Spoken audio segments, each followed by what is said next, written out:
Hello.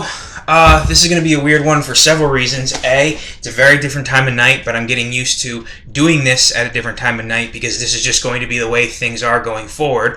Also, I might actually get interrupted in the middle of this and have to stop and then pick up where I started from somewhere else.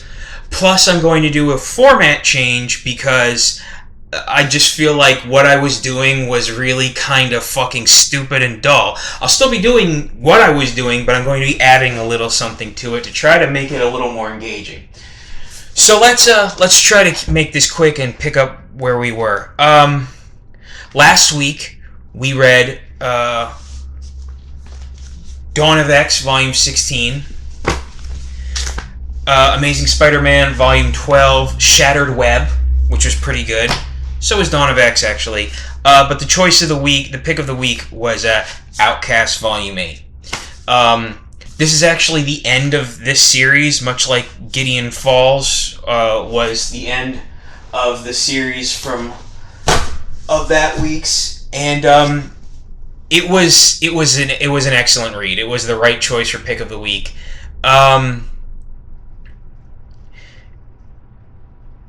I'm not going to go into full explanation of what happened like I have been doing, just giving away the whole books. All I'll say is that it's a Robert Kirkman book with art by, what the fuck is the guy's full name? Paul Azaceta, who is an excellent artist. They did it throughout the whole thing. It's basically with Kirkman, is he likes to take standard genres and turn them on his head. He did it with superhero books and like Invincible. He did it with zombie books in The Walking Dead. This time he did it with demon possession, and basically he brings a new take on it in that maybe what we think of as demon possession is something else entirely, and it's just what we thought of as angels and demons and gods and devils and in good and evil is just us trying to understand something that is beyond our understanding.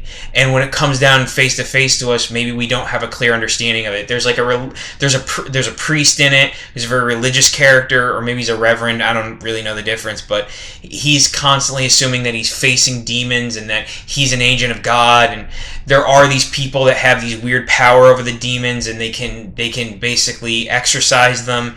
And the main character is all about that. Despite my terrible description of the book, it is actually a really interesting book. If you have any interest in something that's supernatural, but tries to put an almost scientific explanation on the supernatural thing, it's an interesting read. The only complaint I had with it was the very end. Kirkman is one of these guys who doesn't know how to end things very well. He likes to have things go on for a while and then doesn't quite know how to bring them to a close. You saw that with Invincible, where it just like the last book was just like, you know, a play-by-play of everything that was happening and running down to a sort of happy ending. And then with The Walking Dead, it was almost an abrupt and anticlimactic ending. But in this book, the ending felt more like Invincible's, where it just kind of ran down into a weird happy ending, although there's still like suspicion from the main character over like what's happening in his life. But all I'll say is it's a good read. I would strongly recommend it, and that's why its final volume was my pick of the week.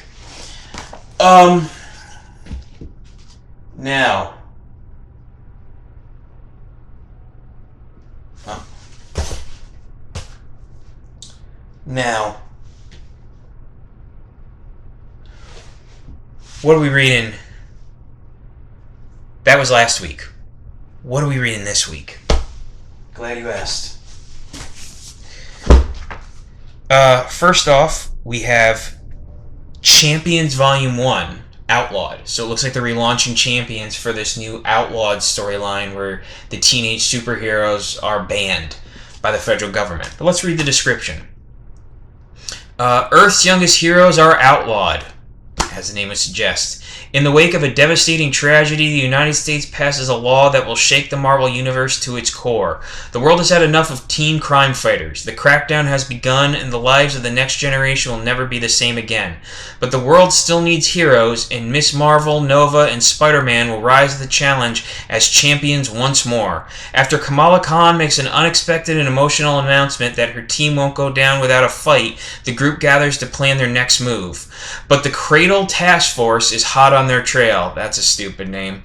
Probably the acronym probably doesn't even really stand for anything. We'll see. And there's a spy in their midst. Where is Riri Ironheart Williams in all this? Guest starring the champion's oldest friend Cyclops and the Seafaring Marauders.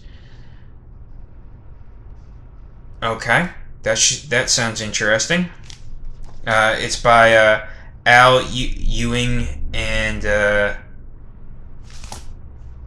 Kim Jacinto.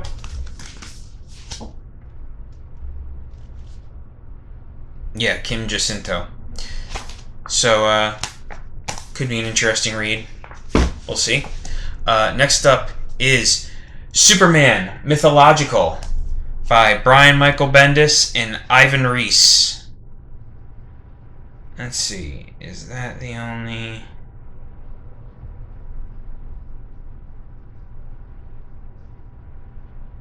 Yeah, by Brian Michael Bendis and Ivan Reis. Let's see what this one's about. With his secret identity revealed, Superman is under attack, as you might expect. Over the years, Superman has faced larger-than-life villains. Take Mongol, the intergalactic slaver who runs Warworld, a planet devoted to combat. He and Superman have clashed many times, but never with stakes so high.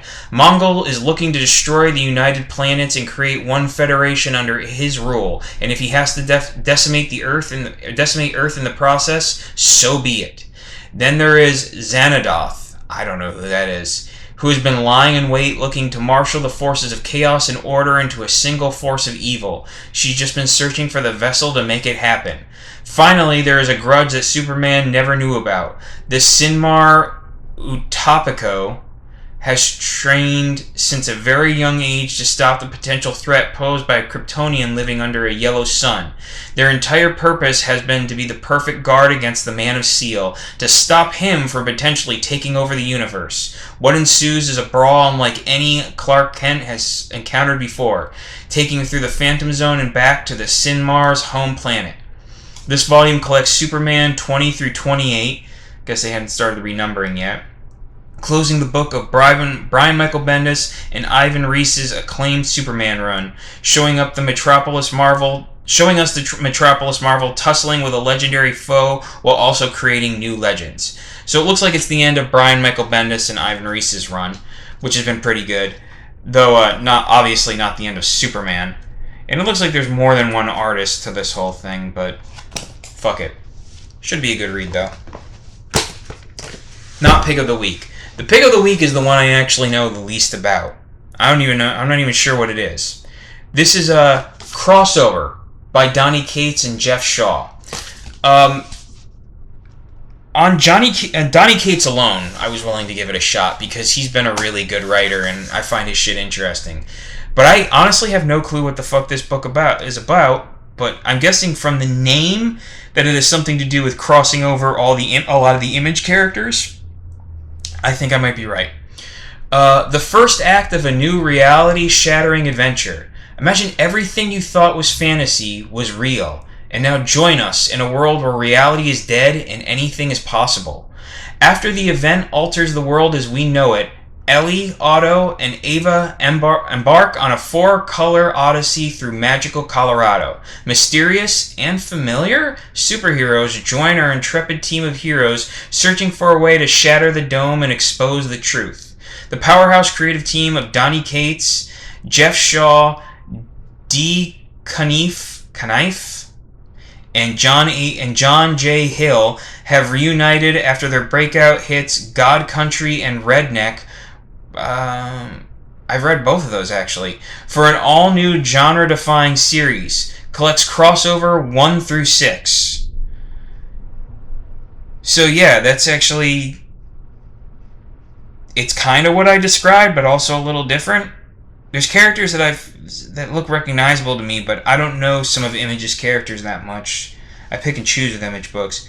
But like I said, with Scott Snyder, I was willing to give it a chance, and it's my pick of the week. It might not end up being my favorite of next week.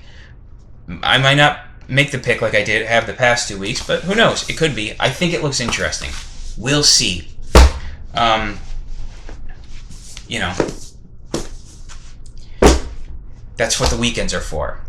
Now you might be asking, Matt, you said you ran through that pretty quick, and you said there was going to be a certain format change to all this. What the hell is that? I'll tell you. Something I've been thinking about doing for a while. Questions. I think I'm going to call it, question of the week. That pause was so I could put a little, thing in with maybe some music. Just a little short thing, says question of the week. I even wrote down 14 questions. I'm not going to ask all 14 here. It's going to be one question per week. So I have enough for 14 weeks already, and I'm going to add more as I think of them. I don't know if they're any good or not. Some may be better than others. But we're going to start with one that's been on my mind for quite some time. And it was brought up recently because someone mentioned the comic book Watchmen recently.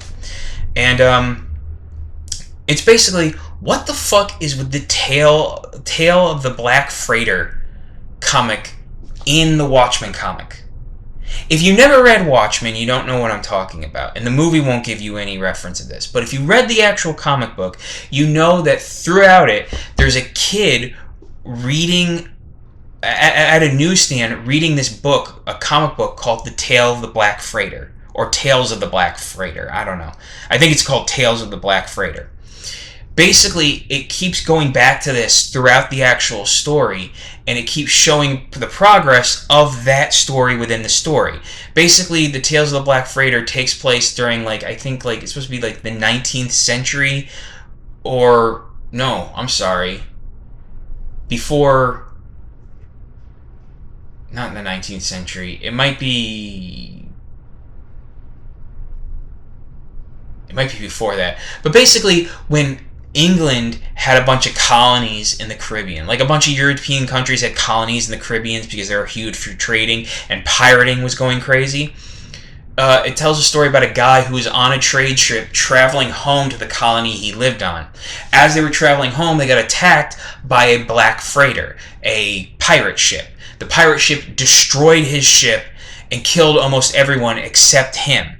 So he's just floating on pieces of wreckage, and he has no idea what to do, and he sees the pirate ship start to head in the direction of where he was headed. It's headed towards his home. So now he's afraid that not only is he going to die, but everyone he knows, including his family, who's back at the colony, are all going to be killed by these pirates. So he gets the nerve to start traveling by swimming on this, traveling with his driftwood, trying to paddle his way home. It takes a long time. It seems almost impossible. And the entire time he's there, he's just imagining what will happen if he's late, if the pirates get there first, which they're inevitably going to do because they're on a ship and he's on a piece of driftwood. And he's just going crazy with worry over what could happen. And when he finally makes it home, he finally manages to drift back home because he was close enough. He figures the pirates must have beat him there. They must already be there. So he starts sneaking around, trying to figure out what's going on, and he sees in the shadows, it's night when he gets there, he sees in the shadows a man with a rifle. So he goes up behind the man, and I think he hits him with a rock and kills him. When he finally gets the man in the light, he takes a closer look in the light, he notices the man's actually wearing an English military uniform. It's not a pirate. It was a guy who was guarding the island. And he realizes, oh, I fucked up. And then he starts looking around and he realizes everything's fine. Nothing's happened.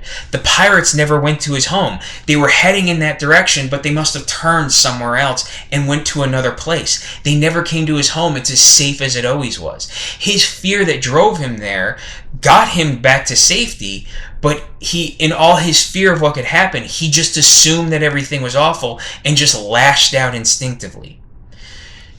It's an interesting story about human nature and fear and how we can make ourselves paranoid even if we feel justified in it, but how our paranoia can make us out of control and do things that we shouldn't have done without thinking. The question of that is, what the fuck does it have to do with the actual Watchmen series? Because it's never clearly explained. Alan Moore isn't a guy who likes to spoon feed things to people. I've asked people smarter than me if they understand what this means, and no one's ever been able to give me a clear answer. The only thing I can think of is that it relates to the Cold War situation of how back in those days, Russia and America were both assuming that one was so ready to destroy the other that they themselves were getting ready to destroy and in defense, or even take an offensive stance if the warning of anything happened. It's just how you, almost in a way, how you psych yourself up to make things worse in your head to justify doing something horrible, without thinking about it, simply because, I need to defend myself or those I care about.